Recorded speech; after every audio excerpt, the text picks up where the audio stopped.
Cyber fraud तेजी से बढ़ रहा है। जितना हम डिजिटल प्लेटफॉर्म पर जाएंगे, डिजिटल हमारी लाइफ होगी, उतना ही हमारा साइबर क्राइम का रिस्क है वो भी बढ़ता जाएगा। कंप्यूटर या तो क्राइम में उपयोग हो सकता है या फिर कंप्यूटर को ही टारगेट किया जा सकता है। कि मेल आता है आपको ट्रैप करने के लिए, वो फिशिंग हो गया। जनरल पब्लिक मोस्टली क्या करती है कि उसको किसी हेल्पलाइन नंबर की नीड है, तो वो क्या करते हैं कि सीधे सीधे जाके गूगल पे सर्च कर लेते हैं और किसी ना किसी ट्रैप में फंस जाते हैं। सबसे पहले नंबर ही साइबर फ्रॉडस्टर का आएगा। जय हिंद everyone, welcome back to YouTube channel. आज हमारे साथ बहुत ही रेनाउंड पर्सन जो कि साइबर एक्सपर्ट ही नहीं, काफ़ी चीज़ों में इन्वॉल्व सर रहते हैं, जो कि कह लो कि पुलिस के साथ साथ कई ब्रांचों को संभालते हैं, क्राइम ब्रांच से लेके सब कुछ। तो सर का नाम है additional DCP crime branch Indore, Rajesh Dandotiya sir. Welcome back to YouTube channel sir. Thank you कि आपने हमें वैल्यूबल टाइम दिया इस चीज़ के लिए।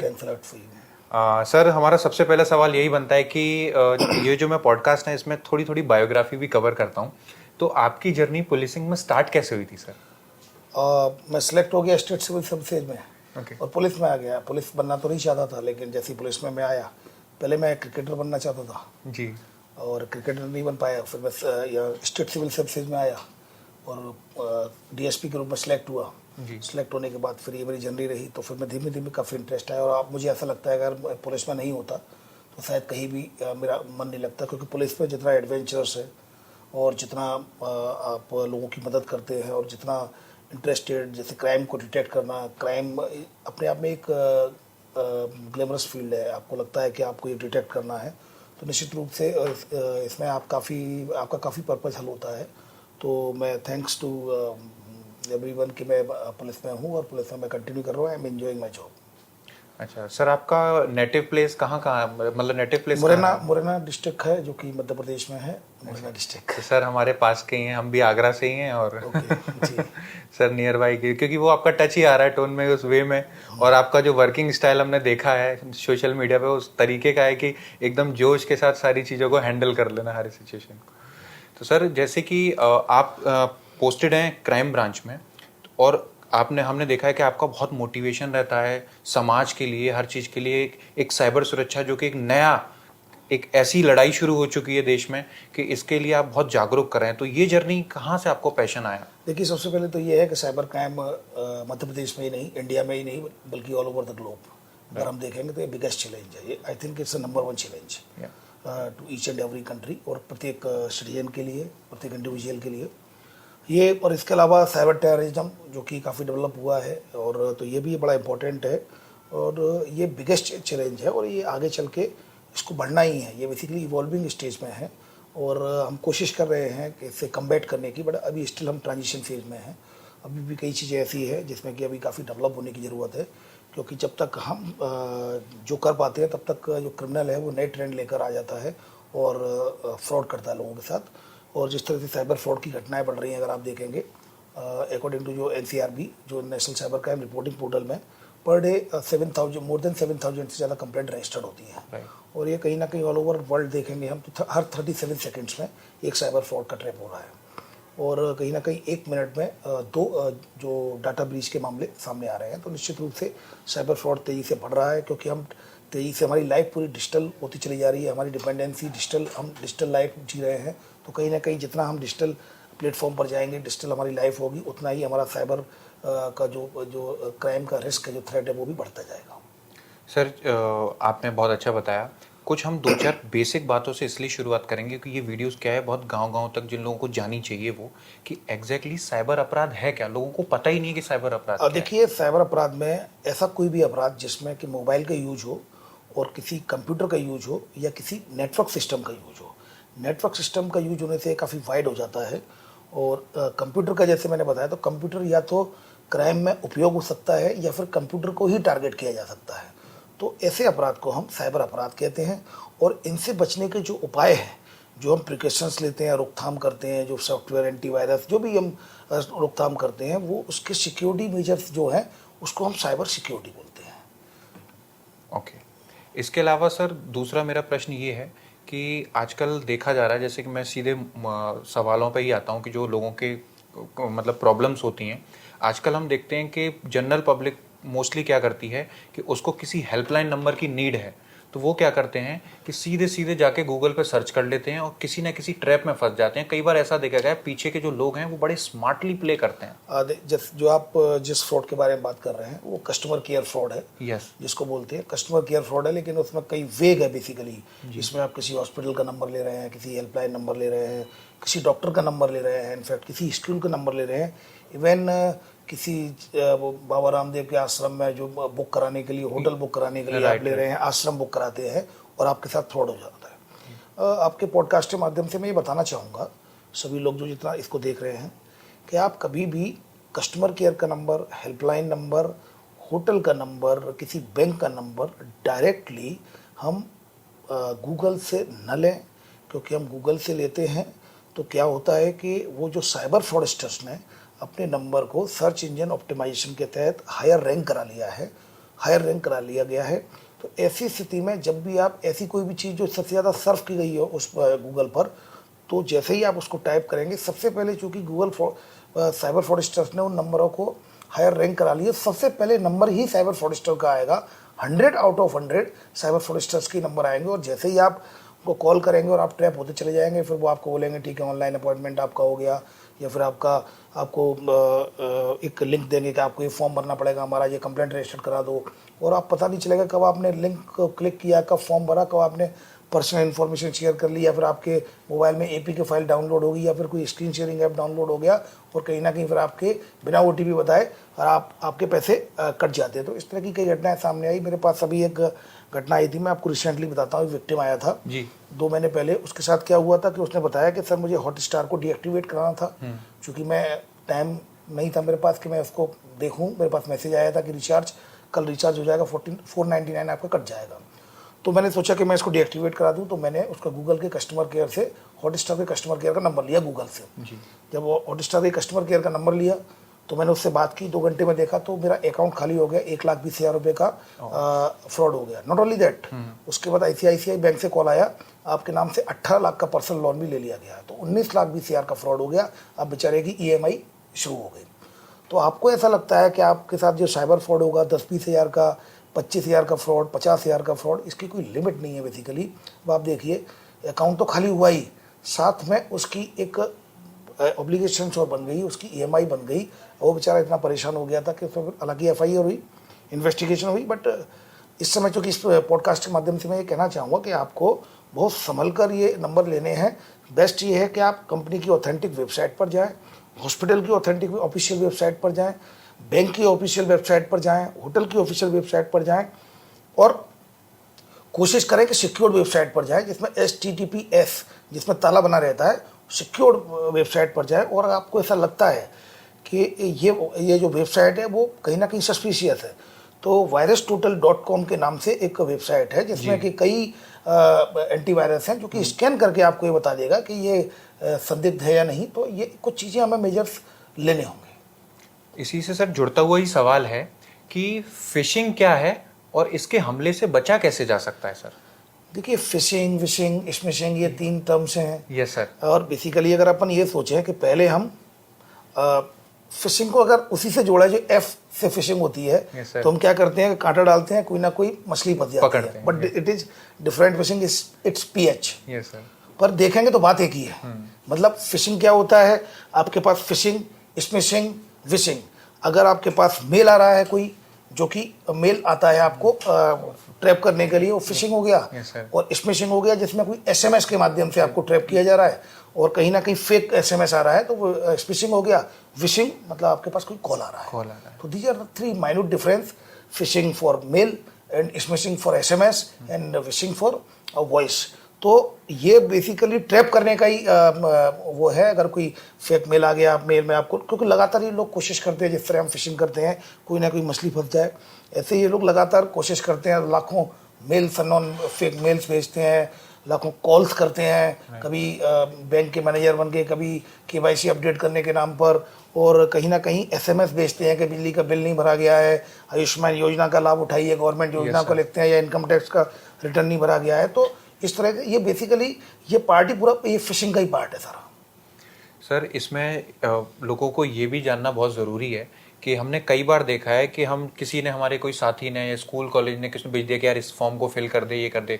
लिंक पे क्लिक करना कितना खतरनाक हो सकता है आज की डेट में? देखिए, लिंक आप ऐसे मान के चलिए, इस साइबर फ्रॉड को बहुत अच्छे से अगर हम समझें, एक अननोन व्यक्ति से हम मिलते हैं तो उसमें इतना थ्रेट रहता है, वो डेंजरस भी हो सकता है हमारी, जिसके बारे में हम कुछ नहीं जानते।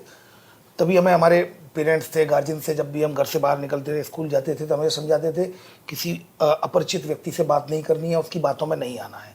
Same thing with the cyber fraud, same thing with the digital world.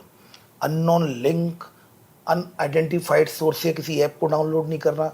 अब अननोन लिंक को आपने क्लिक कर दिया तो उससे क्या होता है, उसको आपने क्लिक किया, क्लिक करने के बाद अगर वो फ्रॉडस्टर ने भेजी है तो फिर क्या होगा, आपके मोबाइल में स्क्रीन शेयरिंग ऐप डाउनलोड हो जाएगा। AnyDesk, quick support, team viewer, ये इस तरह के स्क्रीन शेयरिंग ऐप होते हैं कि वो आपके मोबाइल में डाउनलोड हो गए। अब आपकी स्क्रीन पर जो OTP आ रहा है, जो इन्फॉर्मेशन आ रही है, वो इन्फॉर्मेशन साइबर फ्रॉडस्टर अपने मोबाइल में देख पा रहा है। फिर उसको आपको OTP बताने की ज़रूरत नहीं है, क्योंकि आपकी स्क्रीन में OTP आ रहा है और स्क्रीन आपकी ऑलरेडी शेयर हो चुकी है। तो वो खुद ही देख रहा है। यहाँ पर कंप्लेंट आती है कि सर हमने OTP भी नहीं बताया, तब भी हमारा पैसा निकल गया। वो इसलिए निकलता है क्योंकि आपने अननोन लिंक को क्लिक कर लिया है, या फिर आप APK फाइल डाउनलोड कर लेते हैं अपने मोबाइल में। तो ऐसी स्थिति में आपका मोबाइल में स्क्रीन शेयरिंग ऐप डाउनलोड हो जाता है और फ्रॉडस्टर आपको आसानी से टारगेट कर सकता है। इसलिए हमेशा कहा जाता है कि अननोन लिंक को कभी भी क्लिक ना करें। सर इनमें कई केसों में ऐसा भी देखा गया है कि लिंक क्लिक करते ही कई बार हमारे फ़ोन का एक्सेस भी चला जाता है। जैसे आपने स्क्रीन शेयरिंग बताया, yes. इसके साथ साथ आजकल देखा गया है वॉइस का, हमारा बताया ना, हमारे SMS, सब कुछ काफ़ी चीज़ें हो जाती हैं। आपका कॉल फॉरवर्डिंग में जा सकता है, आपकी APK फाइल डाउनलोड हो गई तो आपका SMS फॉरवर्डिंग में चला जाएगा, आपका फैक्स फॉरवर्डिंग में चला जाएगा, आपका वीडियो फॉरवर्डिंग में चला जाएगा। तो इसमें कई थ्रेट है, इसलिए अननोन लिंक को कभी क्लिक ही नहीं करना है, क्योंकि वेरियस काइंड ऑफ आपके जो ऐप हैं, जो सॉफ्टवेयर्स हैं, और वो आपके कभी भी डाउनलोड हो जाएंगे और कहीं ना कहीं वो आपको हार्म करेंगे। राइट। अगला सवाल हमारा ये है सर कि पासवर्ड सुरक्षा कितना महत्वपूर्ण है? आजकल लोग बहुत, हमने देखा है कि जनरल रख देते हैं, कुछ नहीं है, भूल जाते हैं, और कितना समय पे बदलना बहुत ज़रूरी है? देखिए, सबसे पहले तो इम्पोर्टेंट ये है कि पासवर्ड को कभी सिंपल ना रखें जी। इसको अल्फा न्यूमेरिक रखें जी। इसको इतना कॉम्प्लेक्स ही ना बना के खुद ही भूल जाएं। जी। अल्टीमेटली आपको इतना माइंडसेट रखना होगा, अल्फा न्यूमेरिक रखें। दूसरा सबसे इम्पोर्टेंट जो मैं आपको बताऊं, 2 स्टेप वेरिफिकेशन, ऑथेंटिकेशन, ये इतना ज़रूरी है। व्हाट्सएप पे जो भी हो वो उसको 2 स्टेप वेरिफिकेशन जरूर करें। अब वो जो सेकंड 2 स्टेप होता है, अब आप उसमें 6 डिजिट का होता है, अब आपने अपनी डेट ऑफ बर्थ रख ली, तो ये सब इजीली एसेसिबल आपके वो होते हैं। अगर आपने सरनेम पर अपना मेल बना लिया, पासवर्ड अपना नाम, क्योंकि जब आपको कोई आदमी ट्रैक करने की कोशिश करेगा तो आपके बारे में पूरे सोशल मीडिया प्लेटफॉर्म से पूरी सोशल इंजीनियरिंग करने के बाद वो आपके बारे में गेस करता है कि क्या पासवर्ड हो सकता है। अब 6 डिजिट में कई बार लोग अपनी डेट ऑफ बर्थ रख लेते हैं, right, date is easily accessible. कई बार आप ऐसा रख लेते हैं कि आपका सरनेम मेल खाता हो, या फिर आपका जो घर का निकनेम है उसमें अपन कहीं ना कहीं पासवर्ड बना लेते हैं। तो बेस्ट वे इज दैट कि अल्फा न्यूमेरिक बनाएं, टाइम टू टाइम अपने पासवर्ड को चेंज करें, मे बी 3 मंथ, 4 मंथ या 6 मंथ। और उसके अलावा जब भी आप वर्क करते हैं, ऑनलाइन रहते हैं, तो ऑटो सेव मोड में कभी ना छोड़ें उसको।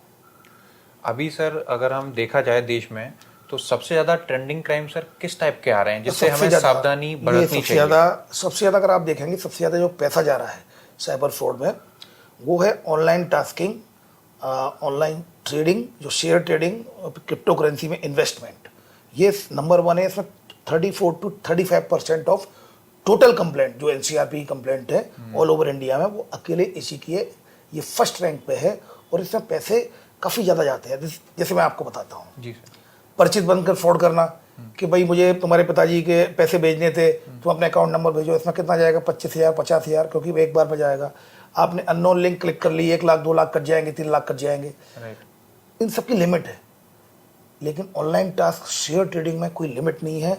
मेरे पास अभी कंप्लेंट आई थी, लगभग लास्ट मंथ 3 करोड़ की कंप्लेंट आई थी। एक अभी 4 दिन पहले 75 लाख की कंप्लेंट आई थी। क्योंकि आपको ऐसा लगता है, वो डमी ऐप होते हैं जो डमी वेबसाइट बना देते हैं, आपको ऐसा लगता है आपके शेयर बढ़ रहे हैं। आपने सपोज टू भी 50 लाख का इन्वेस्ट किया और आपको लग रहा है कि 1 करोड़ 10 लाख हो गए हैं और बढ़ते ही जा रहे हैं। लेकिन जैसे ही आप निकालने जाएंगे तो वो 1 रुपया आप निकाल नहीं पाएंगे। फिर साइबर फ्रॉडस्टर आपसे बोलेंगे कि हमें हमारा कमीशन दे दीजिए, जो 20% बनता है तो कमीशन के नाम पे लेंगे, फिर GST के नाम पर लेंगे, और जैसे ही आप और पैसा जब ये दे देंगे तो आपको ब्लॉक करके बाहर हो जाएंगे वो। तो अल्टीमेटली ये सबसे ज़्यादा फ्रॉड है। एक दिन अचानक हम सुबह उठते हैं और देखते हैं व्हाट्सएप ग्रुप पे हम किसी एक ग्रुप के मेंबर हैं व्हाट्सएप में, और वो मेंबर जिस ग्रुप में मेंबर है उसमें ट्रेनिंग चल रही है, एक कोई एडमिनिस्ट्रेटर है जो ट्रेनिंग दे रहा है, शेयर ट्रेनिंग के नाम पर आपको बता रहा है किस तरह करना चाहिए, और शीट शेयर कर रहा है, टेबल शेयर कर रहा है कि उसमें किस तरह के इस कंपनी के शेयर बड़े हैं, और आपको ऐसा लगता है ट्रेंडिंग में है। कई लोग उसमें अपना स्क्रीनशॉट भेजते हैं कि हमें इतना प्रॉफिट हुआ, और वो जो विक्टिम होता है उसको ऐसा लगता है कि वाकई ये सही होता है और वो उस पर ट्रस्ट कर लेता है। लेकिन ये भी जो ग्रुप के मेंबर होते हैं वो साइबर फ्रॉडस्टर ही होते हैं, वो कहीं ना कहीं ट्रैप करने के लिए आपको टारगेट करते हैं। तो ऐसी स्थिति में इनको सावधान रहना होगा। ऑनलाइन टास्किंग में सावधान रहना होगा, क्योंकि एडवांस पैसा जमा कराते हैं। शुरू में आपको थोड़ा सा अमाउंट देंगे, 1500 रुपये, 2000, 3000, जिससे छोटे छोटे अमाउंट इसलिए देंगे जिससे आपका ट्रस्ट बन जाए उन पर, उसका बड़े इन्वेस्टमेंट के नाम पर वो आपके साथ फ्रॉड कर सकते हैं। सर, एक जुड़ता सवाल है महिला सुरक्षा को लेके कि आजकल अपनी प्रोफाइल्स या अपनी फ़ोटोज़ को सोशल मीडिया पे शेयर करना कितना घातक हो सकता है सर, ये आपके देखिए, मैं सबसे पहले तो ये कहना चाहूँगा कि आपको जो सेल्फी लेते हैं इसमें कई ऐसे इंसिडेंट्स हुए हैं कि आपके जो मोबाइल में GPS होता है, इनेबल्ड होता है। कई ऐसे इंसिडेंट्स हुए हैं कि ऑनलाइन स्टॉक किया गया है सेल्फी के माध्यम से, और कई घटनाएँ हुई हैं, और ऐसी कई घटनाएं हुई हैं ऑल ओवर इंडिया में ही, ऑल ओवर वर्ल्ड में इस तरह की घटनाएं हुई। तो आपकी सेल्फी जो आप डालते हैं उससे आपकी लोकेशन ट्रैक तो हो ही जाती है, और इसके अलावा आप कोई भी फ़ोटो डालेंगे, अगर वे सभी लोग देख सकते हैं, उसमें एवरीवन के लिए अगर आपने एक्सेस दिया हुआ है, तो आप ये मान के चलिए आपकी फेक आईडी बन जाएगी, फेक प्रोफाइल बन जाएगी। आपको कहीं ना कहीं ऑप्शन मैसेज भेजे जा सकते हैं, कहीं ह्यूमिलिएटिंग हो सकती है, आपकी फेक प्रोफाइल बनाकर पैसे मांगे जा सकते हैं आपके परिचितों से। तो कहीं ना कहीं आपको सावधानी रखनी होगी। डिजिटल प्लेटफॉर्म पर जब आप जा रहे हैं तो आप ये बिल्कुल तय मान के चलिए आप रिस्क पर हैं। आप मिनिमम कर सकते हैं लेकिन रिस्क को ख़त्म नहीं कर सकते, क्योंकि आप जो भी पोस्ट करते हैं, जो भी मैसेज करते हैं, वो आप भले ही डिलीट कर देते हैं पर वो आपका डिजिटल फुटप्रिंट बन चुका है, वो कभी ख़त्म नहीं होता, वो कहीं ना कहीं सेव होता है, कहीं ना कहीं स्टोर होता है। तो आप ये मान के चलिए आप जितनी मिनिमम इन्फॉर्मेशन शेयर करेंगे उतना मिनिमम रिस्क पर रहेंगे। रिस्क में फिर भी रहेंगे पर मिनिमम रिस्क पर रहेंगे। अच्छा सर, इसी के साथ और एक और सवाल ये है कि आजकल ऑनलाइन लेन देन हम करते हैं UPI के जरिए, ATM कार्ड के जरिए, कि इसमें क्या क्या सावधानियां बरतनी चाहिए? मेरे विचार से 2 अकाउंट होने चाहिए। जी सर। एक अकाउंट तो जो जिसमें कि आपका जो पैसा होता है उसको तो आप कनेक्ट ही नहीं करिए, सबसे बेहतर ये है कि उससे कोई शॉपिंग या ट्रांसफ़र करना ही नहीं है।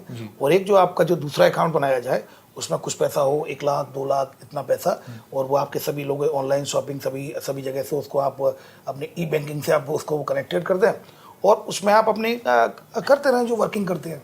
राइट। उसके बाद भी अगर आपके साथ फ्रॉड होगा तो एक मिनिमम फ्रॉड होगा जिससे आप बच पाएंगे।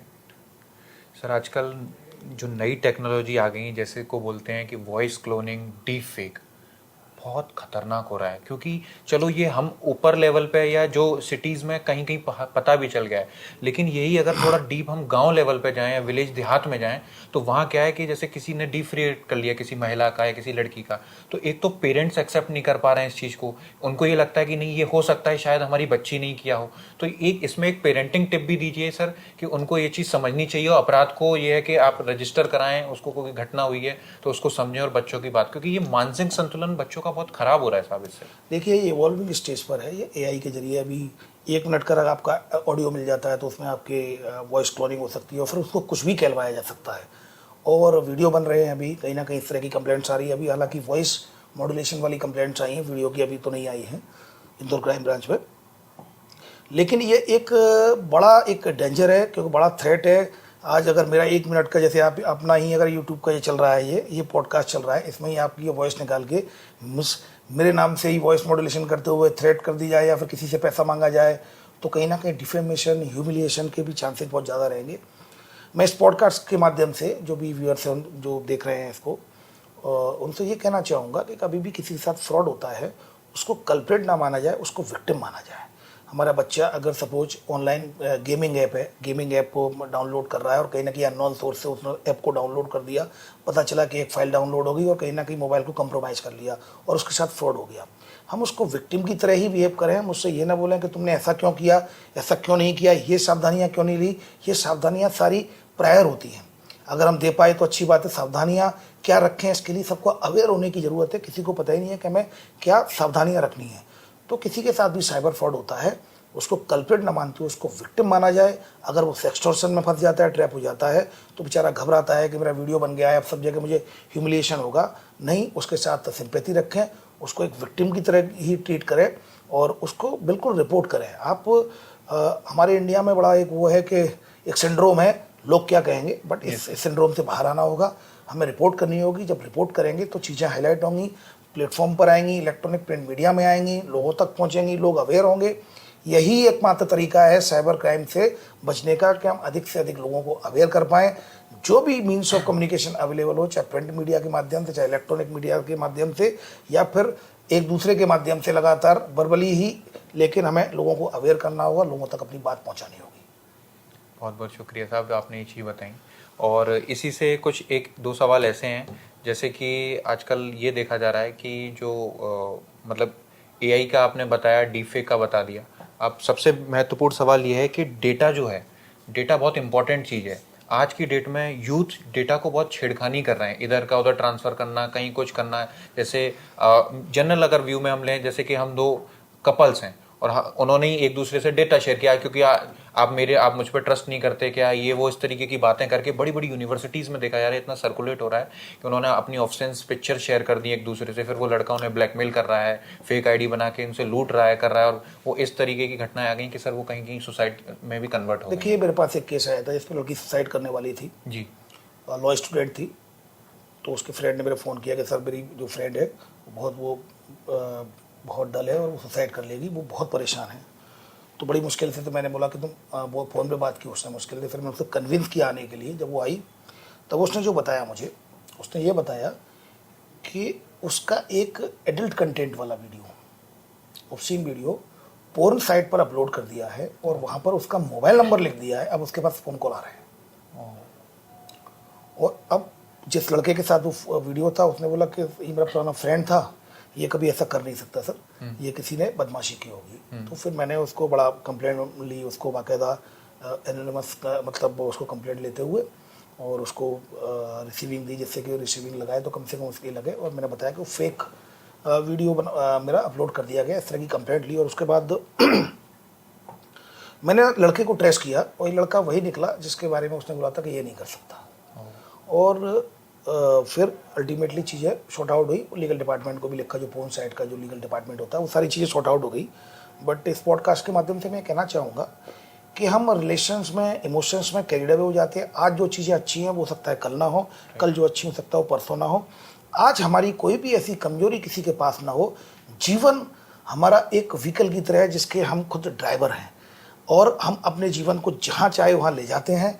लेकिन अगर हमारी कोई भी ऐसी चीज़ उसके हाथ लग गई और उसने हमें ब्लैकमेल करना शुरू कर दिया, तो आप ड्राइविंग सीट से हट जाएंगे, ड्राइविंग सीट में ब्लैकमेलर आ जाएगा और आप कंडक्टर सीट पे आ जाएंगे। फिर आप केवल गाड़ी साफ करते रहेंगे, वो आपके जीवन को जहाँ चाहेगा वहाँ ले जाएगा, क्योंकि वो आपके जीवन रूपी गाड़ी का ड्राइवर हो चुका है। इसलिए किसी भी रिलेशन की एक बाउंड्री तय करें। एक कंसेप्ट हमेशा माइंडसेट में रखें, यू आर अंडर सर्विलेंस। चाहे क्लासरूम में हो, चाहे आप होटल में हो, चाहे आप रेस्टोरेंट में हो, चाहे आप गली में ही क्यों ना हो, चाहे आप किसी लॉज में रुके हुए हो, चाहे आप ट्रेन में कहीं जा रहे हो, यू आर अंडर सर्विलेंस। सभी जगह कैमरे लगे हुए हैं। नाउ एंड देन कहीं ना कहीं आप कैच हो जाएंगे और लोग आपका, कभी आपके फ़ोन को रिकॉर्ड कर रहे हो, आप इमोशंस में कोई बात कर रहे हो, उसको फ़ोन पर रिकॉर्ड कर लिया जाए उसको, या फिर कहीं ना कहीं पेन में कैमरा, कहीं बटन में कैमरा, कहीं चश्मे में कैमरा। तो कैमरे हर जगह हैं। You cannot trust anybody. You can trust only yourself, your common sense, कि हमें एक हर रिलेशन में अपनी लिमिटेशंस बनानी होगी, बाउंड्री बनानी होगी, तभी हम बच पाएंगे। क्योंकि आज हम कैरिड अवे होकर किसी भी रिलेशन में रिलेशंस बना लेते हैं, लेकिन वो फिर जब हमारे विचार एक समय नहीं मिलते हैं और फिर कहीं ना कहीं झगड़ा होता है, तब फिर वही चीज़ हमारे खिलाफ इस्तेमाल की जाती है। तो इसके लिए बेहद ज़रूरी है कि हम कहीं ना कहीं अपने जीवन में एक डिसिप्लिन लेके आएँ। Right sir. अभी सर कुछ टाइम से दो चार चीज़ें ऐसी भी देखी जा रही हैं जिसमें ये देखा जा रहा है कि जैसे जो यूथ है, इनके पेरेंट्स को कॉल आता है, जैसे जो मेल यूज़र है, लड़का है, तो उनके यहाँ ऐसा फ़ोन आएगा कि आपके बच्चे ने कुछ अभद्र हरकत की है, ये 3-4 लड़के पकड़े गए हैं और इसने किसी का रेप करने की कोशिश की है या इसने ड्रग्स का है। और ऐसे ही फीमेल्स के पास ऐसा कॉल जाता है उनके पेरेंट्स के कि आपकी बच्ची भी 3-4 ग्रुप में पाई गई है, भोली वाली लग रही है और इसने कोई अपराध नहीं किया है, लेकिन इस ये भी किसी ड्रग्स या किसी कोई बड़े घराने के लड़के को फंसाया या किसी पॉलिटिशियन को फंसाने की कोशिश की है। तो ये इस तरीके का क्राइम क्या है सर? ये देखिए, सबसे पहले तो ये मान के चलिए आपका डाटा सेव नहीं है। आपने कोशिश कर लिया आपका मोबाइल में डाटा सेव है, पर आपको पता ही नहीं है दिल्ली में 2 बैंक के सर्वर को हैक किया गया। लगभग 5 करोड़ जो कस्टमर्स थे उनके डाटा हैक कर लिया गया बड़े साइबर फ्रॉडस्टर ने। अब उनको छोटे छोटे साइबर फ्रॉडस्टर्स को 1-1 रुपए में पर कस्टमर डाटा बेच दिया। अब उस पर क्या डाटा है? आपका नाम, आपका एड्रेस, आपका ईमेल, आपका आधार कार्ड नंबर, आपका मोबाइल नंबर, सारी चीज़ें उनके पास हैं। यूनिवर्सिटी के डाटा हैक हो जाते हैं तो ये पता चल जाता है आप कौन से डार्क वेब पर सारी चीज़ें उपलब्ध हैं। Yes sir. ठीक है। और अभी JW मैरियट का अगर आप देखेंगे, हिस्ट्री में जाएंगे तो इनके 2 से 3 बार इनके डाटा को हैक कर लिया गया और ये डाटा जो क्लाइंट्स के डाटा थे वो सब जगह डिस्ट्रीब्यूट होते हैं। डार्क वेब पर सारी चीज़ें मिलती है। इवन आप अगर पता करेंगे तो डार्क वेब पर जाएंगे तो वहाँ पर तो पासवर्ड भी मिलते हैं। यस। जो आपके मतलब आप जो फेसबुक और जो इंस्टाग्राम जो जितने सोशल मीडिया प्लेटफॉर्म चलाते हैं वहाँ पर डार्क वेब पर इनके पासवर्ड मिल जाएंगे। सो डाटा आपका कहीं भी सिक्योर नहीं है। तो ऐसी स्थिति में उस डाटा को उपयोग करते हुए नंबर 1, नंबर 2 हम खुद ही सोशल मीडिया पर इतना अपने आप को एक्सपोज कर देते हैं, इतनी इन्फॉर्मेशन शेयर कर देते हैं।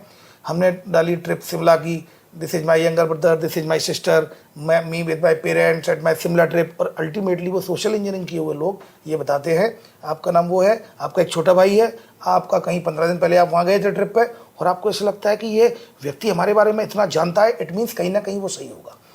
आप ही की पर्सनल इंफॉर्मेशन को सोशल इंजीनियरिंग के थ्रू वो व्यक्ति पता करके सोशल इंजीनियरिंग के माध्यम आप ही के खिलाफ उसको इस्तेमाल करता है आपको ट्रैप करने में। So always share your minimum information, minimum to minimum information on any social media platform. Okay. इसी में सर एक बीच में हम ये जानना चाहेंगे कि अगर इन केस किसी के साथ अपराध हो जाता है, जैसे कि कहीं फाइनेंशियल फ्रॉड हो गया या कोई भी अपराध हो गया, तो उसको रिपोर्ट कहाँ करें? कोई ऐसी हेल्पलाइन नंबर या कोई वेबसाइट पर्टिकुलर स्टेट की और नेशनल की? देखिए, मैं आपको एक चीज़ बताऊं, आपके माध्यम से मैं कहना चाहूँगा, इंडिया में अगर आपके साथ कहीं भी फ्रॉड होता है, साइबर फ्रॉड, तो आप NCRB का national cyber crime reporting portal है www.cybercrime.gov.in। ये रिपोर्टिंग पोर्टल है। ये आप ऑनलाइन कभी भी कहीं से भी आप कंप्लेंट रजिस्टर्ड उसकी करा सकते हैं। नंबर 2, अगर हम जाएंगे कॉलिंग पर, तो 1930 एक ऐसा नंबर है कि कहीं भी इंडिया में आपके साथ साइबर फ्रॉड होता है, आप तत्काल 1930 में अपनी कंप्लेंट रजिस्टर्ड कराइए। वो न केवल एक सेंट्रलाइज नंबर है, बल्कि उस नंबर से जहां आपके साथ क्राइम हुआ है वहाँ स्टेट की एक नोडल एजेंसी बनाई गई है, तो वो कॉल वहाँ डाइवर्ट होगा और वहाँ से संबंधित डिस्ट्रिक्ट में जाके वहाँ कंप्लेंट आपकी रजिस्टर्ड होगी और वहीं के जो लोकल ऑफिसर का कॉल आएगा जहाँ का आपके साथ ये घटना हुई है। तो बड़ा अच्छा सिस्टम है। लोगों को ये पता नहीं है, लोग परेशान होते हैं कि रिपोर्ट कहाँ करें, रेफरेंसेज ढूंढते रहते हैं कि कौन पुलिस में है, इनका एक दोस्त पुलिस में है, उनका एक दोस्त पुलिस में है, परेशान होते रहते हैं, थानों के चक्कर लगाते हैं। लेकिन उनके लिए बड़ा इंपॉर्टेंट है एक NCERP की जो रिपोर्टिंग पोर्टल है वो मैंने बताया, एक 1930 बताया है। इसके अलावा कई स्टेट्स हैं, कई डिस्ट्रिक्ट्स हैं, उन्होंने अपने अपने स्तर पर लोकल हेल्पलाइन नंबर जारी किए हैं। जैसे कि हमने साइबर जो इंदौर क्राइम ब्रांच है, साइबर हेल्पलाइन नंबर हमने इंदौर के लिए जारी किया है 7049124445। कई बार NCRP का जो 1930 में ट्रैफिक इतना ज़्यादा होता है, कई बार कॉल कलेक्ट नहीं हो पाता, तो ये फैसिलिटीज़ यहाँ पर है कि आप 7049124445 पर ही कंप्लेंट कर सकते हैं। इसका फ़ायदा ये होता है कि अगर आपने 15 से 20 मिनट में कंप्लेंट रजिस्टर करा दी, जैसे ही आपके साथ फ्रॉड हुआ, पहले तो हम अवेयर रहें, कोशिश करें हमारे साथ फ्रॉड ना हो। अब फ्रॉड हो गया है तो हमें करना क्या है, फिर हम तत्काल उसको रिपोर्ट करें। तत्काल रिपोर्ट करने से क्या होगा, अब हमारा सेकंड टारगेट है, पहला तो हमें डैमेज ही नहीं होना है, पर अब डैमेज होना तय हो गया क्योंकि फ्रॉड हो गया है, तो मिनिमम डैमेज, हम डैमेज कंट्रोल करें। तो डैमेज कंट्रोल के लिए हम तत्काल इन नंबरों पर कॉल करें। इन नंबरों में आपने 15 से 20 मिनट में कॉल कर दिया, अगले 15 से 20 मिनट में वो सारे बैंक अकाउंट्स फ्रीज और होल्ड हो जाएंगे जिन अकाउंट में आपका पैसा गया है। तो विक्टिम के पास, कल्प्रिट के पास, जो ऑफेंडर है, क्रिमिनल के पास बहुत कम समय होता है उसको पैसे को निकालने का। अगर आपने टाइमली रिपोर्ट कर दी तो बहुत ज़्यादा प्रोबेबिलिटी होती है कि आपको वो पैसा कोर्ट के माध्यम से आपको वापस मिल जाए। हमारी इंदौर क्राइम ब्रांच ने 2023 में जो कंप्लेंट्स हुई थी उसमें इसी जो विक्टिम के लिए 4 करोड़ 32 लाख रुपए विक्टिम को वापस कराया है।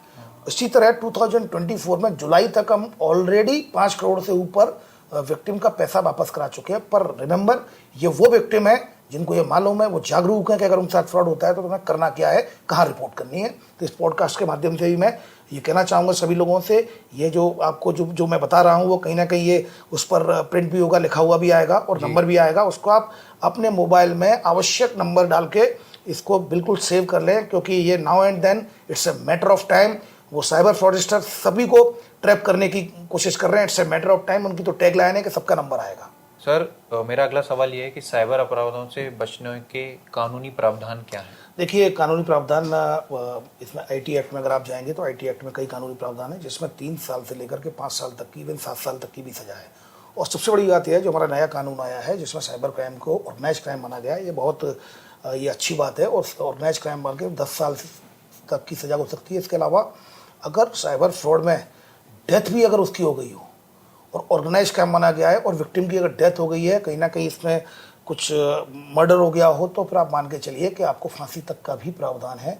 ऑर्गेनाइज क्राइम माना गया है, तो मैं मान के चलता हूँ कि इतना इंपॉर्टेंस दिया गया है और इसको माना गया है कि ये बिगेस्ट थ्रेट है। और बाकी ये थ्रेट है ऑल ओवर द ग्लोब। कानून में कड़े प्रावधान आए हैं और मुझे लगता है एआई के जरिए भी, अब जो एआई पर भी जो इंफॉर्मेशन टेक्नोलॉजी एक्ट बन रहा है उसमें भी अब कई नई चीज़ें इनकॉर्पोरेट होगी। मुझे पूरा विश्वास है काफ़ी कठोर कानून जिस तरह से नए कानूनों में भी आया है और आईटी एक्ट में भी कई ऐसे प्रावधान आएंगे जो इसको एआई और इनको कहीं ना कहीं कंट्रोल करेंगे। सर साइबर जागरूकता कितना महत्वपूर्ण है आज की डेट में? देखिए, ये मान के चलिए आप मोबाइल में कोई भी, चाहे वो ऑनलाइन बुकिंग कर रहे हो, ट्रेन से जाना हो, मूवी देखनी हो, फ्लाइट का टिकट बुक कराना हो, अपने बिजली का बिल भरना हो, आपको गैस का सिलेंडर का पेमेंट करना हो, आपको जोमेटो लाना हो, आपको कहीं भी कुछ भी, सुबह से लेकर रात तक आपकी पूरी लाइफ अब डिजिटल हो चुकी है। डिजिटल लाइफ में ये आप जरूरी है कि आप अवेयर रहें साइबर क्राइम से। आप ये मानना होगा कि कौन कौन से ट्रेंड हैं, किस तरह से आपको ट्रैप किया जा सकता है, आपको अवेयर रहना जरूरी होगा। पुलिस की एक लिमिटेशन है, सिस्टम की एक लिमिटेशन है, क्योंकि जब हम किसी को ट्रैप करते हैं तो पता चलता है उसकी सिम कहीं की निकलती है, तो एक कम्बरसम टास्क है, काफ़ी लंबा टास्क हो जाता है। लेकिन आप और चूंकि सबसे बड़ी बात है, अगर ये मात्र एक ही क्राइम, एक ऐसा क्राइम है जो बच्चे से लेकर बुजुर्ग तक, नो एज बार, नो कास्ट बार, नो सेक्स बार, महिलाओं के साथ पुरुष के साथ, बच्चों के साथ बुजुर्ग के साथ, और अगर एक ऑटो वाले के साथ हो रहा है, कोई माली के गार्डनर के साथ हो रहा है, तो senior police officer, senior administrative officer, senior जजेस सबके साथ हो रहा है, पॉलिटिशियंस के साथ हो रहा है। तो इसमें कोई ये यूनिफॉर्म पैटर्न है इसका, वो किसी के साथ भी हो सकता है। घर में आपके माता के साथ हो सकता है, पिता के साथ हो सकता है, छोटे भाई के साथ हो सकता है, तो हर किसी के साथ भी हो सकता है। सभी लोग बनने वाले। ऐसी स्थिति में जब मास में कोई चीज़ होने को होती है तो उसको केवल अवेयरनेस से ही ठीक किया जा सकता है। वो अवेयरनेस बेहद ज़रूरी है और अवेयरनेस के लिए ये हमारे प्रत्येक व्यक्ति की जिम्मेदारी है। अगर एक बार वो कोई बात, कोई इन्फॉर्मेशन उसको पता चलती है साइबर फ्रॉड के बारे में, तो वो अपने मित्रों को, अपने रिश्तेदार को, अपने पेरेंट्स को और जिनसे वो जुड़ा रहता है उनसे ज़रूर शेयर करें। क्योंकि एक दूसरे से, जिस तरह मैं चाहता हूँ, जिस तरह से अफवाहें फैलती हैं जिनके सिर पैर नहीं होते, ये तो अफवाह नहीं है, इसके तो सिर भी है, इसका पैर भी है, इसके फैक्ट्स भी है, ये भी अफवाहों की तरह फैले, लेकिन पॉजिटिव मोड में। सर आखिरी सवाल ये कि हम कोई छोटी सी ऐसी केस स्टडी आपसे जानना चाहेंगे जिसमें ऐसा लगाओ कि पूरा मेंटल प्रेशर, फिजिकल, सब, मतलब ऐसा लगाओ कि यार ये केस बड़ा ऐसा था कि सॉल्व नहीं हो सकता, वो आपने सॉल्व करके दिखाया हो, जो मतलब इंदौर पुलिस के लिए नहीं पूरे देश के लिए बड़ा कहने की देखिए, साइबर फ्रॉड में इस तरह के साइबर केसेस तो हमेशा आते हैं। इस तरह के केस बच्चे सुसाइड करने वाले होते हैं, जैसा कि मैंने आपको लॉ स्टूडेंट का ही बताया था, वो हमने ट्रैप किया था, जबकि बच्ची बिल्कुल सुसाइड करने की स्थिति में थी, लॉ स्टूडेंट थी, लेकिन उसके बावजूद भी हमने फिर उसको लखनऊ से उसको आरोपी को ट्रेस किया और फिर हमने वो कार्रवाई की। तो वो काफ़ी डिफ़िकल्ट केस था, क्योंकि ऑन द वन हैंड हमें उस विक्टिम को भी उसकी हिम्मत बनाए रखनी थी कि वो कहीं ऐसे जो नेगेटिव थॉट्स आते हैं सुसाइड करने के, उसको बनाए रखना है। और साइबर फ्रॉड इतनी जल्दी ट्रेस भी नहीं होता, क्योंकि इन्फॉर्मेशन आती है कई जगह से। 15 डेज हमें उसको ट्रेस करने में लगे, लेकिन 15 डेज तक हर समय हमें ऐसा लगता था कहीं विक्टिम कहीं नेगेटिव थॉट्स की वजह से कोई गलत कदम ना उठा ले, तो उसको भी काउंसलिंग करना हर दूसरे दिन, और कहीं ना कहीं अपनी टीमों को भी टारगेट देना कि ये टाइम बाउंडेड केस था कि जिसमें हमको जल्दी से जल्दी इसमें उसको क्रैक करना है। तो वो एक चैलेंज होता है। और हर ऐसा साइबर फ्रॉड, जो ये डिपेंड करता है कि विक्टिम पर वो कितना इम्पैक्ट डाल रहा है। अगर विक्टिम बहुत सेंसिटिव है तो ऐसी स्थिति में हमारे लिए काफ़ी जिम्मेदारी होती है अहम, कि किसी भी तरह उसको भी हम टैकल करें, और इसके अलावा उस केस को भी एज सुन एज पॉसिबल उसको ट्रेस करने की कोशिश करें। अनफॉर्चुनेटली जो भी इन्फॉर्मेशन आती है, चाहे वो फेसबुक हो, चाहे वो इंस्टाग्राम हो, वो सारे ऑफिसेज यूएस में हैं, और कहीं ना कहीं एक नोडल के माध्यम से वो इन्फॉर्मेशन आती है, तो वो इन्फॉर्मेशन भी कई बार लेट आती है और ये भी एक प्रैक्टिकल प्रॉब्लम है क्योंकि ऑल ओवर वर्ल्ड से सभी जगह वहाँ पर रिक्वेस्ट पहुँचती होंगी, तो वो फिर प्रायोरिटाइज करते हैं जो सबसे ज़्यादा सेंसिटिव होती है, फिर उनमें वो थोड़ा सा टाइम बाउंड करते हैं। तो कहीं ना कहीं मैं फिर कह रहा हूँ कि ऑल ओवर वर्ल्ड ये इवोल्यूशनरी स्टेज में है, अभी इवॉल्व हो रहा है ये सिस्टम, अभी पूरी तरीके से इवॉल्व नहीं हुआ है। इसी तरीके के प्रयासों से इलेक्ट्रॉनिक मीडिया, प्रिंट मीडिया, जागरूकता के माध्यम से, साइबर एक्सपर्ट जो अपना कंट्रीब्यूशन दे रहे हैं, IT एक्सपर्ट जो कंट्रीब्यूशन, सभी के माध्यम से, इथिकल हैकर्स के माध्यम से धीमे धीमे कहीं ना कहीं एक ऐसा माहौल बनेगा कि लोग अवेयर होंगे, और अवेयर होने के बाद ये घटनाओं को मिनिमाइज किया जा सके। लास्ट में बस आखिरी से ये सर, आपके द्वारा कुछ ऐसी महत्वपूर्ण बातें जो हमें विशेष रूप से ध्यान रखनी चाहिए ताकि हम साइबर फ्रॉड से और रोज़मर्रा की लाइफ में कई चीज़ें हैं जिससे बच सकें। देखिए, एक तो आपको जिस तरीके से आपके पेरेंट्स, आप जब बाइक खरीदते हैं तो आपके पेरेंट्स ये इंश्योर कर लेते हैं कि आप बाइक चलाना जानते हैं या नहीं, तभी आपको बाइक दिलवाते हैं। उसी तरह मोबाइल जब आप अपने बच्चों को दिलवाएं तो आप भी थोड़ा सा जानकारी रखें कि क्या उसको सावधानी रखनी है, वो सावधानी उसको सिखाएं। दो चीज़ें बड़ी इंपॉर्टेंट है। नंबर 1, लैक ऑफ अवेयरनेस हमारे साथ ये घटना साइबर फ्रॉड करा सकता है, और हम टेम्प्ट होते हैं, कहीं ना कहीं हमारा लालच भी हमें इस फ्रॉड का शिकार कर सकता है। तो ये दो चीज़ें बड़ी इंपॉर्टेंट है। लाइफ में ये मान के चलें, अगर आपको ल्यूक्रेटिव ऑफर्स मिल रहे हैं, 1 लाख की कीमत में 3 आईफोन लीजिए, जो एडवर्टाइजमेंट आ रहे हैं, और ये आप जब सोशल मीडिया में बीच बीच में एडवर्टाइजमेंट आ रहे हैं, तो आप थोड़ा सा इस तरह ल्यूक्रेटिव जो ऑफर्स आ रहे हैं, थोड़ा सा रुकें, ठिठकें, उसको वेरीफाई करें। जीवन में कुछ भी आसानी से नहीं मिलता है, कुछ भी मुफ्त में नहीं मिलता है। ये बेसिक लाइन है जो पूरे जीवन में ही, साइबर फ्रॉड में ही नहीं बल्कि पूरे जीवन में ही अप्लाई होती है। जब आप इस बात को मान लेंगे, कुछ भी फ्री नहीं है, कुछ भी कंसेशनल नहीं है, हर चीज़ की हमें कीमत चुकानी होती है। तब जब आपके पास ल्यूक्रेटिव ऑफर आएंगे तो आप चुटकियों में समझ जाएंगे। एक व्यक्ति जो आर्मी मैन बनकर आपको बोल रहा है मेरा ट्रांसफ़र हो गया और 25,000 की मैं आपको बाइक दे रहा हूँ, आप सेंसेस खो बैठते हैं और तुरंत आप जल्दी से OLX पर या डिजिटल प्लेटफॉर्म पर आप एक्टिव हो जाते हो और तुरंत अकाउंट में पैसे ट्रांसफ़र कर देते हैं। पर 1 लाख की बाइक है, वो 25,000 की कैसे आ सकती है? मॉडल जब आपको नया बताया जाता है, क्योंकि वो आपको घेरता है, आपको ल्यूक्रेटिव ऑफर्स देता है। तो ल्यूक्रेटिव ऑफर्स में हमेशा रुकें, ठिठकें, देखें, वेरीफाई करें, उसके बाद आगे बढ़ें। Thank you sir for your valuable time. आपने बहुत महत्वपूर्ण जानकारी दी हमें, एंड होप ये सारी पब्लिक इसको देखे, एंड विल आई नो कि आपका बहुत बिजी शेड्यूल रहता है, but still you give this the time. Thank you very much. Thank you.